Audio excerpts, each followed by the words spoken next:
Good morning, it's Sarah from K7 Farm, and today is Dairy Day.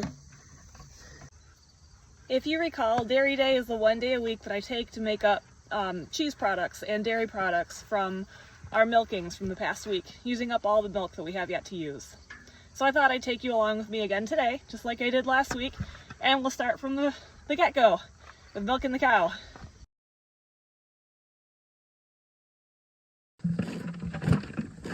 Just about all done. Okay, now we're gonna dip her teats, and then we're gonna send her on her way. Thanks, Mavis. And we can't milk Mavis without saying hi to Teddy too. Hi, buddy. So driving up in the side-by-side is a little bit of a balancing act, trying not to let this milk spill out. Of course, I could just use a lid, but the lids for these buckets have a lot of cracks and crevices in them that I just don't feel like cleaning every day, so I do this instead. So now that the milk has been brought in, now it is time to filter it. So I use a filter meant for, a funnel meant for deep fry oil, and it has an insert that I use a piece of milk filter for. This is originally a circle. I cut it into fourths, that way I can get 4 uses out of a single filter. I put this under the insert, place it in the hole, and we're good to go to filter the milk.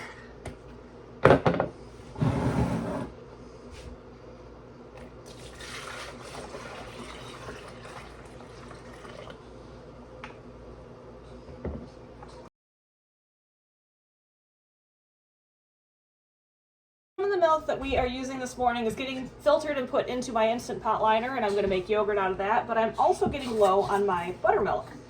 And because it is cultured with live cultures, I can use a small amount from one batch to culture the next.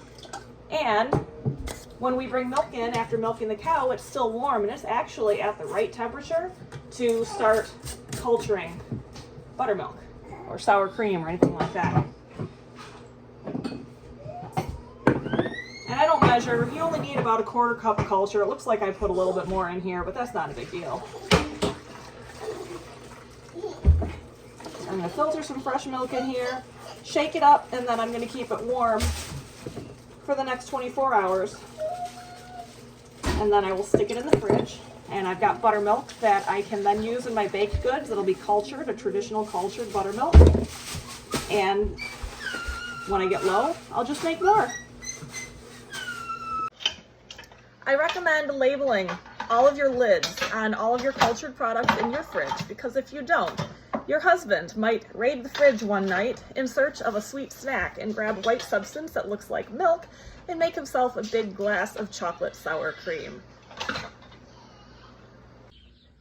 So I've got the buttermilk hanging out in the schoolroom today. It's going to be quite warm outside, which is going to heat this room up nicely. And that's the perfect environment for buttermilk to culture. So it'll sit out here all day, and overnight I will probably wrap it up in a blankie to keep it warm, and then tomorrow I'll see how it looks and possibly put it in the fridge after that.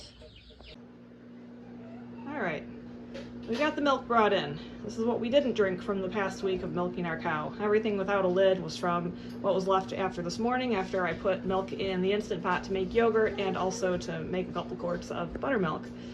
So I'm going to skim the cream off of a lot of these and start making butter, and then start putting all the jars into my pots and figure out what kind of cheese we're making today. Alright, so this is our yogurt, and we've got about 1.5 gallons or so. I have some heavy cream here in my mixing bowl, and now I'm going to start pouring the cream off into 1/2 gallon mason jars as I start working through the jars of milk.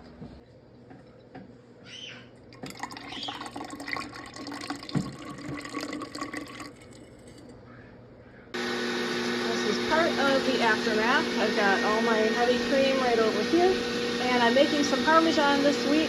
So when you're making Parmesan, you need to start with a mostly skimmed cream or skimmed milk.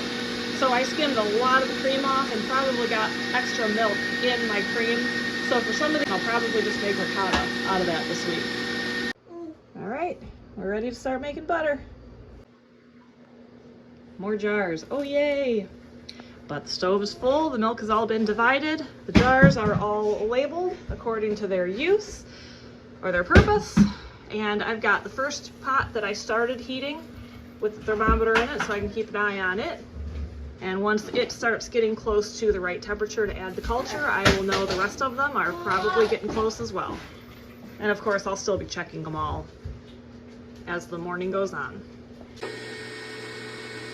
So the first batch of butter is done. I'm just rinsing it off in cold water, trying to get some of that extra buttermilk out. And then I've got buttermilk in this jar that we will either turn into ricotta or use as regular milk, because we actually have a lot going on today in the kitchen and I'm going to need milk for a few recipes that I'm making. Alright, one of these pots is ready for the rennet. So I have rennet diluted in water. We're going to pour it in here. Remember that rennet is responsible for coagulating the milk and making the curd. So we're going to stir this throughout the milk using an up and down motion for at least a minute. That way it is evenly distributed throughout the whole pot before we let it sit undisturbed. We have some potatoes from the garden I'm going to clean up and put in the Instant Pot to cook. One of the things that we've got going on in the kitchen today is preparing a birthday dinner for two of the boys. We're planning on doing some ribs from our hogs and some potato salad and baked beans and corn and a couple other things. So we're going to get the potatoes started now so they can cook and cool before it's time to make them into salad. So this is the Parmesan that we are cutting the curd on and making a mess with. The Parmesan curd actually needs to be cut pretty small. Whereas with normal cheeses, you would cut the curd into cubes. You're actually going to use a whisk and whisk the curd into smaller bits. Parmesan is made just a little bit differently. As you can see, the potatoes are done. Those are going to cool before we turn them into salad. Then we're going to start cooking the beans for baked beans. I love my Instant Pot. Here's where we're at with the butter. And I've got my first Parmesan currently pressing. I'm waiting for the other pot to get done, and then I will add that to this curd to make it a bigger cheese. I've got the whey from the first Parmesan and some extra buttermilk that I'm going to be making some ricotta from. And we've got pots and pans and various forms of cooking curds, resting curds, and I'm getting ready to boil some cheesecloth to get that ready for the cheddar that's going to be done soon. And as you can hear in the background, we're still making butter. Alright, we've got all the Parmesan in the press. As you can see, it is starting to turn, starting to angle out here, so at the next press I'm going to need to reposition the weight. Actually, I might do that now. Reposition the weight. We're going to keep flipping it every 10 to 15 minutes for the first hour or so, and then we'll move on to the next step. And here is some ricotta being made out of the Parmesan whey. So that'll be drained and put in the freezer. Baked beans are now in the Instant Pot. I'm just using the same liner that I used to cook the beans. I drained the beans, put them back in, put all the ingredients in, put the lid on, and making that. All right, we are going to make some mayo for the potato salad. There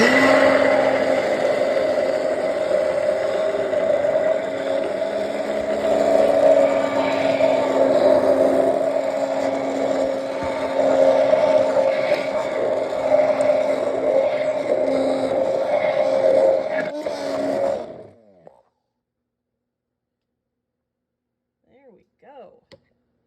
Sorry, I was trying to do all that one-handed. Took a quick second to come out and grab some corn from the garden. Toss the corn in the oven. It's going to cook in the husk. And when we take it out, all the silks are going to peel right off. And it's going to be perfectly cooked through and delicious.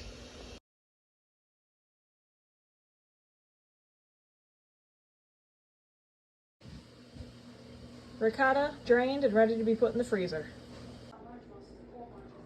Here's the Parmesan. You can't see it, but it's in its mold, under weights. It'll be under weights for a couple more hours, and then it comes out of the weight, and I will then put those weights on a different cheese that needs it. I've got two others that need to be pressed. I don't have a fancy cheese press, so we make do with bags of rice and flour and free weights and whatever else I have around here that is heavy enough to get the job done.